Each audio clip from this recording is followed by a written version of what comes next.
The average true range indicator, it measures the volatility of a market.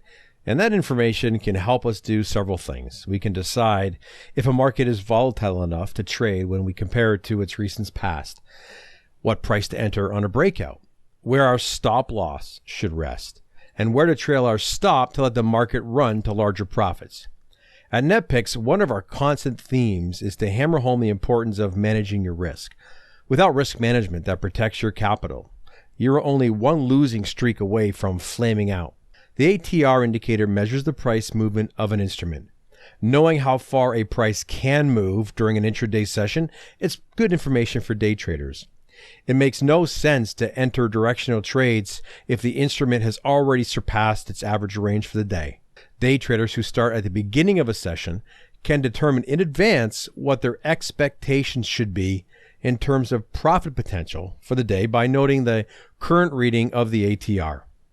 Of course, anything can happen in a market, but having a baseline is a really great start, and traders can monitor price action if they see a higher volatility day shaping up. The calculation involves two steps, with the first one finding the true range of the instrument. It's the current high minus the current low, current high less previous closing price, and the current low less the previous closing price. For a 14-period ATR setting, which is the default, the calculation would look like this. You should not compare the ATR reading of one instrument to another. Each reading should stand alone in terms of information for the instrument that you're trading. For the final ATR number, we can see if an instrument is becoming more or less active when we compare it to the recent past. And this includes small time frames, such as 5-minute charts, all the way up to the larger time frames. Knowing if you're looking at an instrument that is showing lack of price movement can help you determine if this is a market you will trade. Some traders will determine that the low ATR reading is a great time to look for a trading range, and then they're going to monitor for a breakout. Other traders will see a falling ATR reading on an instrument as lower profit potential and a lack of momentum due to the lack of market volatility. There is no right or wrong meaning to your decision of what the ATR reading is. The key is to be consistent in your approach, and everything should be contained within a tested trading plan used with a trading strategy that has an edge in the market. Now, there are a few different ways of using the ATR, even as a standalone trading strategy. But I want to hint on two things that you can start testing right now. And you can see immediate positive results when you apply these two techniques. Letting your profits run. And one of the easiest things to do as a trader is to hit the close button when you see decent profit on your trade. And this is common among undisciplined traders and those that have had long losing streaks. Exiting your trade when the market still has momentum and potential is just as bad as letting your losing trades run. We want to milk as much as we can from the market until we see signs of a change of character. One use of the ATR as a trailing stop. And the logic is that if a market moves adversely against you in line with the average range of the market, you may be seeing a shift in the underlying driver of the instrument. On this chart here, I added in a 14-period ATR to the bottom, and on the price portion, this indicator calculates the price points for the trailing stop. For short trades, the calculation is from the close of the candlestick plus 2 times the ATR. In this example, we have a basic trading strategy of a breakout pullback in the context of a downtrend. You can see that if you sold in the range or at the breakout, price did fall strongly to the downside.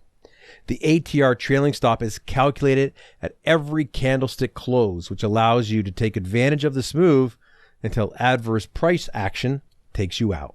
Now, the plus side to the exit is you're being taken out when the rally is starting to show strength to the upside after the down move has exhausted the current trend direction run. What about setting stop losses at objective price points?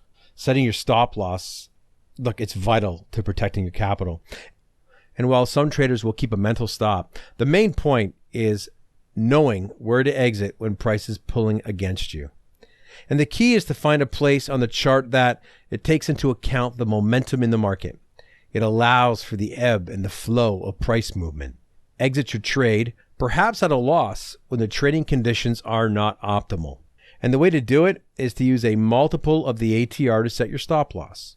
And by doing so, you are respecting the volatility of the market and are not keeping a tight stop simply to increase your position size. The first setup here is a pullback trade to previous resistance for this example. And what you should see is the trailing stop ATR is too close to price, so we would need to use the ATR from the indicator window below. Now assume you enter on the green candlestick with the arrow. You calculate 2 times ATR, take the closing price of the candlestick, subtract the ATR result. Now something to consider, when you consider the ATR, we are referring to a range of price where the highs and lows are used in the calculation. You are going to have to determine, using this example, whether you would use the closing price of the candlestick or the high in the case of a buy trade setup. And there will be times where there's not much of a difference in that price. Now on the right side, considering a breakout trade, the stop location using the 2 times ATR plus the closing price of the candlestick with the arrow is close to the trailing stop ATR. Now it doesn't matter whether you day trade or you swing trade, having an objective measure of the volatility of an instrument can go a long way in how you engage with the market. Trailing your stops is something that many traders do, and oftentimes they will use price structures such as support or resistance. And as I talked about in another piece I did called Failure Tests and Trap Traders, price can breach these zones without invalidating the trade.